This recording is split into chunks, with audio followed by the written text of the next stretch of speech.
Hello વિદ્યાર્થી મિત્રો, આપણે ભણી રહ્યા છીએ સપુષ્પ વનસ્પતિની બાહ્યાકાર વિદ્યા. આના લેક્ચરની અંદર આપણે પર્ણ ઉપર આધારિત MCQ વિશે ચર્ચા કરીશું. તો ચાલો કરીએ શરૂ. પીનાધાર શાનું રૂપાંતરિત સ્વરૂપ છે? તો મિત્રો તમે કદાચ ખ્યાલ હશે કે ધારો કે આ પ્રકાંડ એના ઉપરથી આમ પર્ણ ઉદ્ભવે છે, તો ઘણી વનસ્પતિમાં આ પર્ણ જે ભાગથી પ્રકાંડ સાથે જોડાયેલું હોય, જેને આપણે પર્ણતલ કહીએ છીએ, તો પર્ણતલ ફૂલેલો હોય છે, સ્વોલન લીફ બેઝ હોય છે, સ્વોલન ફૂલેલો. અને પર્ણતલ ફૂલેલો હોય એને આપણે પીનાધાર કહીએ. ઓકે, તો એ કોનું રૂપાંતરણ થયું કહેવાય? પર્ણદંડનું. નહીં, પર્ણદંડ તો આ છે. પર્ણપત્રનું. પર્ણપત્ર તો આ પહોળો ભાગ છે, એને કહેવાય. પર્ણ કિનારી, ધીસ ઇઝ લીફ માર્જિન. પણ આ જે છે પર્ણતલ, તો જવાબ આવશે ડી, પર્ણતલ. પર્ણતલનું રૂપાંતરણ છે. આ વનસ્પતિની આંતરગાંઠ પર્ણતલ વડે ઘેરાયેલી હોય છે. આંતરગાંઠ પર્ણતલ વડે ઘેરાયેલી એટલે શું? તો ધારો કે આ પ્રકાંડ છે, આ ગાંઠ, આ ગાંઠ, આ ગાંઠ. આ ગાંઠ ઉપરથી પર્ણ ઉદ્ભવે, પણ ઘણી વનસ્પતિમાં આ ગાંઠ ઉપરથી પર્ણ ઉદ્ભવે છે એ ઉપરની આંતરગાંઠને સંપૂર્ણપણે ઘેરી લે. ઉપરની આંતરગાંઠને સંપૂર્ણપણે ઘેરી લે છે. અને આવી જે રચના હોય, એટલે ઉપરની આંતરગાંઠને ઘેરી લેતું આ જે પ્રકાંડ છે, જેની આ આંતરગાંઠ છે, એને ઘેરી લેતું પર્ણતલ, એને આવરક પર્ણતલ કહેવાય, શીધિંગ લીફ બેઝ કહેવાય. અને આવરક પર્ણતલ એ શેરડી, મકાઈ, જુવાર જેવી વનસ્પતિમાં જોવા મળે છે. એટલે અહીંયા જવાબ આવશે એ. બરાબર, ગ્રામીની કુળની વનસ્પતિમાં આવું જોવા મળે. પર્ણ માટે અસંગત કયું છે, ખોટું કયું છે? જોઈ લઈએ કે પર્ણ ગાંઠના ભાગેથી વિકાસ પામતી રચના છે. હા, પર્ણ હંમેશા પ્રકાંડના ગાંઠ પ્રદેશ ઉપરથી ઉદ્ભવે. પ્રકાંડ પર પર્ણો તલાભિસારી ક્રમમાં ગોઠવાય છે, એ ખોટું છે. એવું નથી કે ભાઈ ઉપરના પર્ણો નાના, નીચેના મોટા, અથવા નીચેના નાના, ઉપરના મોટા, એવી ચોક્કસ ગોઠવણી બધામાં ન હોય. હા, જુદી જુદી વનસ્પતિમાં વૈવિધ્યસભર હોઈ શકે પર્ણોના કદ. બાકી બધામાં યુનિવર્સલ કહી શકાય એવું આ વાત નથી. અને એટલા માટે આ આન્સર આપણે ખોટું વિધાન ગોતવાનું છે, અસંગત. એટલે ધીસ ઇઝ આન્સર. તેઓ પ્રકાશ સંશ્લેષણ કરતું વનસ્પતિનું મહત્વનું અંગ છે. અને પર્ણના કક્ષમાં કક્ષકલિકા હોય, એ તો બે સાચું જ છે. લાંબો, પાતળો, નરમ, શું ખાલી જગ્યાએ પર્ણપત્રને ફરકી શકે એ રીતે અનુબદ્ધ રાખે, જેથી પર્ણ સપાટીને ઠંડક અને તાજી હવા મળે. એટલે પર્ણને યોગ્ય રીતે ગોઠવવાનું કામ કરે. અને ગોઠવવાનું કામ કરે એને આપણે શું કહીએ છીએ? પર્ણદંડ. પર્ણદંડ. એટલે અહીંયા જવાબ આપશું સી, પર્ણદંડ. અહીંયા એક આકૃતિ આપેલી છે મિત્રો, અને આકૃતિમાં તમે જોઈ શકો છો કે આ આકૃતિમાં આ એક ભાગ એ પર્ણપત્ર છે, જ્યારે અહીંયા વચ્ચે આવો એક પ્રવર્ધ આપેલો છે. અહીંયા બે શબ્દો કહી શકો આકૃતિના આધારે, પણ એ લાંબો ભાગ બતાવ્યો છે એટલે ઉપપર્ણ. જો નાનો એવો ભાગ બતાવ્યો તો કક્ષકલિકા કહી શકાય. પણ અહીંયા પી છે પર્ણપત્ર અથવા તો પર્ણફલક, અને ક્યુ છે ઉપપર્ણ. ઓકે, એટલે અહીંયા જવાબ આવશે ડી. 6 ક્વેશ્ચન. નીચેનામાંથી કેટલી વનસ્પતિમાં સમાંતર શિરાવિન્યાસ જોવા મળે? અહીંયા ઓપ્શન આપ્યા છે, જુઓ: રાઈ, ઘઉં, વડ, ડાંગર, બાજરી, મકાઈ. હવે તમે જોઈ લો, સમાંતર શિરાવિન્યાસ એ એક દળી વનસ્પતિની લાક્ષણિકતા છે. રાઈ દ્વિદળી છે એટલે નહીં આવે. ઘઉં એક દળી આવશે. વડ દ્વિદળી નહીં આવે. ડાંગર એક દળી, બાજરી અને મકાઈ એક દળી. એટલે કુલ 1, 2, 3 અને 4 ચાર વનસ્પતિ એવી છે કે જેમાં સમાંતર શિરાવિન્યાસ જોવા મળે છે. અહીંયા ક્વેશ્ચન આપ્યો છે મિત્રો કે દ્વિદળી, તો દ્વિદળીમાં અને એકદળીમાં શિરાવિન્યાસનો ભેદ બહુ ક્લિયર છે કે દ્વિદળી હંમેશા દ્વિદળીમાં જાલાકાર શિરાવિન્યાસ હોય અને એકદળીમાં સમાંતર શિરાવિન્યાસ હોય. એટલે એકદળીમાં સમાંતર અને દ્વિદળીમાં જાલાકાર શિરાવિન્યાસ. એટલે આપણે જવાબ આપીશું ડી. Next question. અહીંયા એક પર્ણ દર્શાવ્યું છે, અને આવું પર્ણ એટલે આ પર્ણમાં આ શિરા છે, અને શીરાની અંદર આવા ઘણા બધા ગોઠવણી છે, એટલે કે શીરા વિન્યાસ છે એની જાળી જેવી રચના દેખાય. અને ઝાલાકાર શીરા વિન્યાસ એ દ્વિદળી વનસ્પતિની લાક્ષણિકતા છે. ઓકે, 9મો સવાલ, પર્ણપત્રમાં છેદન પર્ણદંડની ટોચ સુધી જોવા મળે. તમે મિત્રો જોઈ શકો અહીંયા છેદન શબ્દ છે. હવે છેદન છે ને એટલે શું, તો કે દાખલા તરીકે આવું પર્ણ હોય અને પર્ણમાં આવા ખાંચ હોય ને, ખાંચ, એ પર્ણ છેદન છે. એ ખાંચ ધારો કે આગળ વધે તો ક્યાં જાય, અહીંયા આગળ વધે તો તમે જુઓ મધ્ય શિરા સુધી, એટલે કે મુખ્ય શિરા સુધી જાય છે. આવું એક છેદન હોય. અમુક છેદન આ પ્રકારના હોઈ શકે. તમે આંકડાની અંદર જો છેદન જોયું હોય તો આ પ્રકારનું છેદન હોય છે. આ રીતનું પર્ણ હોય. જો આ છેદન પૂરું થાય તો પર્ણદંડની ટોચ તરફ જાય. એટલે આવા છેદન બે પ્રકારના હોય. આવા છેદનને પક્ષવત છેદન કહેવાય. પક્ષવત છેદન, પક્ષ એટલે પીછું, એની જેવું છેદન, કે જે છેદન જો આગળ વધે તો મધ્ય શિરા તરફ જતું હોય. અને આવું છેદન હોય કે જો છેદન પૂર્ણ થાય તો પર્ણદંડની ટોચ સુધી જતું હોય.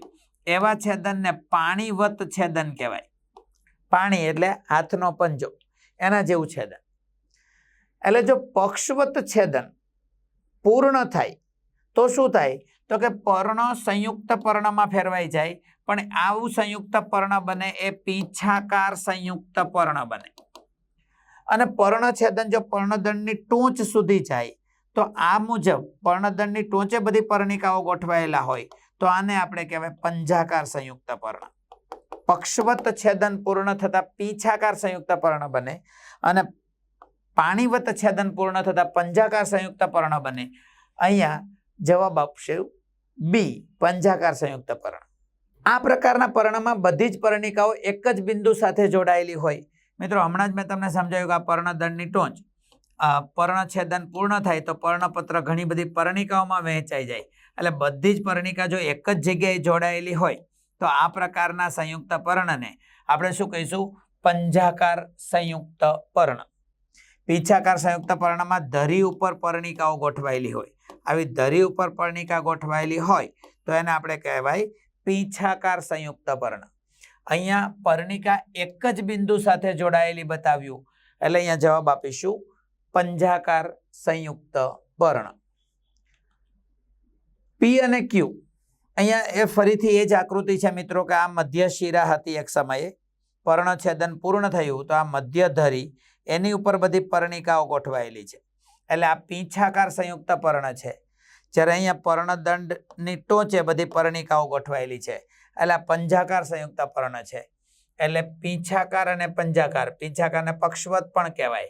એટલે અહીંયા જવાબ આપીશું આપણે સી, પક્ષવત સંયુક્ત પર્ણ અને પંજાકાર સંયુક્ત પર્ણ. નીચેનામાંથી પર્ણ માટે અસંગત વિધાન પસંદ કરો. જુઓ મિત્રો, સાદા પર્ણમાં પર્ણફલક અખંડિત હોય છે, સાચું.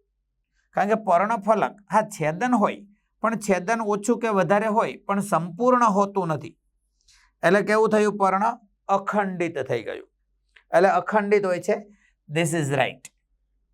સંયુક્ત પર્ણની પર્ણિકાના કક્ષમાં કક્ષકલિકા હોય છે. તો સંયુક્ત પર્ણ હોય એ સંયુક્ત પર્ણની કક્ષમાં કક્ષકલિકા હોય પણ પર્ણિકાની કક્ષમાં કક્ષકલિકા ન હોય. પર્ણ અને પર્ણિકાનો ભેદ એ જ છે કે પર્ણની કક્ષમાં કક્ષકલિકા હોય પણ પર્ણિકાની કક્ષમાં કક્ષકલિકા ન હોય. એટલે આ વિધાન ખોટું છે. એટલે આપણે ખોટું વિધાન જ શોધવાનું છે. એટલે કે આન્સર આવશે બી. પત્રાક્ષને પર્ણની મધ્ય શિરા કહેવાય. આ મુખ્ય પર્ણપત્રનો અક્ષ એટલે પત્રાક્ષ, એ જ મધ્ય શિરા. સંયુક્ત પર્ણ ઘણી બધી પર્ણિકાઓ ધરાવે છે, એ વાત સાચી. સંયુક્ત પર્ણ ઘણી બધી પર્ણિકા ધરાવતું હોય તો જ કહેવાય. ઓકે, તો અહીંયા જવાબ આવશે બી. નેક્સ્ટ ક્વેશ્ચન, નીચેના જોડકા જોડો. અહીંયા પર્ણ વિન્યાસ આપ્યું છે, સામે એના ઉદાહરણ આપ્યા છે કે એકાંતરિત પર્ણ વિન્યાસ, સન્મુખ અને ભ્રમિરૂપ. એક ગાંઠો પરથી એક જ પર્ણ ઉદ્ભવતું હોય તો એને એકાંતરિત કહેવાય. એવું રાઈ નામની વનસ્પતિમાં જોવા મળે. સન્મુખ પર્ણ વિન્યાસ આંકડામાં જોવા મળે જ્યારે ભ્રમિરૂપ પર્ણ વિન્યાસ સપ્તપર્ણીમાં જોવા મળે. એક અંતરિત એટલે એક ગાંઠ ઉપરથી એક પર્ણ, સન્મુખ એટલે એક ગાંઠ ઉપરથી બે પર્ણ ઉદ્ભવે, ભ્રમિરૂપ એટલે એક ગાંઠ ઉપરથી ઘણા બધા પર્ણ ઉદ્ભવે. એટલે જવાબ આપી શકાય 4, 2, 1. એટલે 4, 2, 1 એટલે આન્સર આવશે બી. 14મો સવાલ, ખાલી જગ્યા પર પર્ણની ગોઠવણીના પર્ણ વિન્યાસ કહેવાય. હવે પ્રકાંડ હોય કે એની શાખાઓ હોય, એના ઉપર પર્ણો કઈ રીતે ગોઠવાય છે એ ગોઠવણીને આપણે ફાઇલોટેક્સી એટલે કે પર્ણ વિન્યાસ તરીકે ઓળખીએ છીએ. અહીંયા ઓપ્શન અપાય પ્રકાંડ કે શાખા. પ્રકાંડ કે એની શાખા એના ઉપર પર્ણો જે ગોઠવાય એને પર્ણ વિન્યાસ કહેવાય. અંગ્રેજીમાં એના માટે શબ્દ વપરાય છે ફાઇલોટેક્સી. અહીંયા ફાઇલોટેક્સીસ આપેલું છે 3 પ્રકારના પર્ણ વિન્યાસ. અહીંયા એક ગાંઠ ઉપરથી એક પર્ણ ઉદ્ભવતું બતાવ્યું છે, અહીં એક ગાંઠ ઉપરથી બે પર્ણો અને એક ગાંઠ ઉપરથી ઘણા બધા પર્ણો. એટલે આ એકાંતરિત, આ સન્મુખ અને આ ભ્રમિરૂપ પ્રકારનો પર્ણ વિન્યાસ છે. એટલે અહીંયા ઓપ્શન એ પ્રકારના આપ્યા છે એમાં. એટલે અહીંયા જવાબ આવશે એ. મક્ષિપાશ એટલે વિનસનો મક્ષિપાશ, વિનસ ફ્લાય ટ્રેપ કીટકનું ભક્ષણ કરવા માટે ખાલી જગ્યા અંગનું રૂપાંતરણ કરે છે. કીટાહારી વનસ્પતિમાં કીટક પકડવા માટે વનસ્પતિ વિવિધ પ્રકારની રચના બનાવે, એ બધી રચના હંમેશા પર્ણમાંથી જ બનતી હોય. જેમ કે વિનસનો મક્ષિપાશ, એમાં પાશ જેવી રચના બને છે એ પર્ણમાંથી બને છે.